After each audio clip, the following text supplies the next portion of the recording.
അസ്സലാമു ഇന്നത്തെ പുതിയ വീഡിയോയിലേക്ക് എല്ലാവർക്കും സ്വാഗതം. ഇന്നത്തെ റെസിപ്പി സുർബിയ ഉണ്ടാക്കുന്ന ചിക്കൻ സുർബിയ റെഡിയാക്കുന്നതാണ്. അപ്പോൾ എങ്ങനെ ഉണ്ടാക്കുന്നതെന്ന് കണ്ടു നോക്കാം. കല്യാണത്തിന് കിട്ടുന്ന അതേ രുചിയിലാണ് സുർബിയ റെഡിയാക്കുന്നത്. ഒരു മിക്സിയുടെ ബൗളെടുത്തതിലേക്ക് ഒരു ടേബിൾ സ്പൂണോളം കുരുമുളക് ചേർത്ത് കൊടുക്കാം. ശേഷം അതിലേക്ക് അറബിക് മസാല ചേർത്ത് കൊടുക്കാം. അത് ഏകദേശം ഒരു 1.5 ടേബിൾ സ്പൂണോളം ചേർത്ത് കൊടുത്തിട്ടുണ്ട്.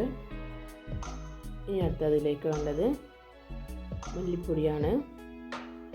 ഏകദേശം 2 ടേബിൾ സ്പൂണോളം ചേർത്ത് കൊടുത്തിട്ടുണ്ട്.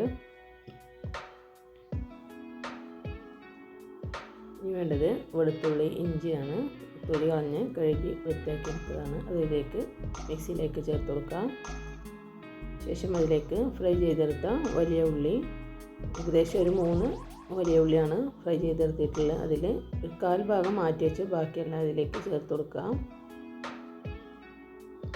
മാറ്റി വെച്ച ഉള്ളി ലാസ്റ്റ് ഡെക്കറേഷനും ചോറിൽ ചേർക്കാനുള്ളതും കൂടിയാണ്. 1 കിലോ അരിക്കുള്ള മെഷർമെൻറ്റാണിത്. ഇനി ഇതിലേക്ക് വേണ്ടത് വലിയ പുളിയില്ലാത്ത 1 കപ്പ് തൈരാണ്. അതും കൂടി മിക്സിയിലേക്ക് ചേർത്ത് കൊടുത്ത് നന്നായിട്ട് അരച്ചെടുക്കാം. അരച്ചെടുത്തിട്ടുണ്ട്. ഏകദേശം ഒരു 1.5 കിലോനോളം ചിക്കനാണ് എടുത്തിട്ടുള്ളത്. അതിലേക്ക് മസാല ചേർത്ത് അരമണിക്കൂറോളം മാറ്റി വെക്കാം. അതിന് ശേഷം ഇത് കുറച്ച് എണ്ണ ഒഴിച്ച് ചട്ടിയിലിട്ടിട്ട് ഒന്ന് വേവിച്ചെടുക്കാം.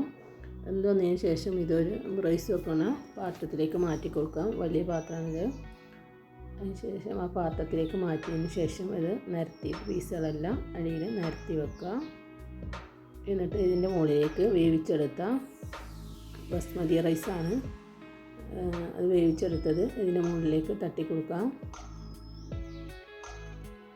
ഇതിൻ്റെയൊക്കെ വീഡിയോ എടുത്തതിൻ്റെ കയ്യിൽ നിന്ന് പോയിട്ടുണ്ട്. അതാണ് ഇതിൽ ചേർക്കാത്തത്.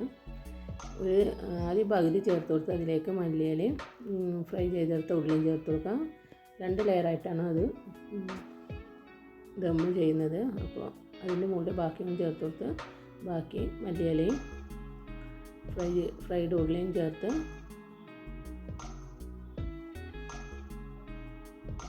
ഒരു സ്പൂൺ കൂടി നെയ്യ് ചേർത്ത് കൊടുക്കാം. ചെറിയ സ്മെല്ലിന് വേണ്ടിയിട്ടാണ് നെയ്യ് ചേർത്ത് കൊടുക്കുന്നത്. ദം പൊട്ടിക്കുമ്പോൾ നല്ലൊരു ഫ്ലേവറാണ് ഇതിന്. നെയ്യ് ചേർത്ത് കൊടുത്തിട്ട് ദം പൊട്ടിച്ചെടുക്കുമ്പോൾ നല്ലൊരു ഫ്ലേവറായി കാരം. ഇനി ഇത് നല്ല വെയിറ്റ് ഇട്ടിട്ട് 15 to 20 മിനിറ്റോളം ദം ചെയ്തെടുക്കാം. ദം ചെയ്ത് 20 മിനിറ്റിന് ശേഷം ഒരു 10 മിനിറ്റ് ഇത് തുറക്കാതെ ഇതുപോലെ ഒന്ന് സെറ്റാകാൻ വേണ്ടി മാറ്റി വെക്കണം. അതിന് ശേഷം ഇതിപ്പോൾ തുറന്നിട്ടുണ്ട്. ഒരു സൈഡിൽ നിന്ന് ഇതിങ്ങനെ മസാലയും ചിക്കനും റൈസും കൂടെ മിക്സ് ചെയ്തെടുക്കാം. അപ്പോൾ സുർബിയ ബിരിയാണി റെഡി ആയിട്ടുണ്ട്. ചൂടോടെ സെർവ് ചെയ്യാവുന്നതാണ്. സൈഡ് ഡിഷായിട്ട് സലാഡും കൂടി ചേർത്തിട്ട് നമുക്ക് സുർബിയ ബിരിയാണി തട്ടാം.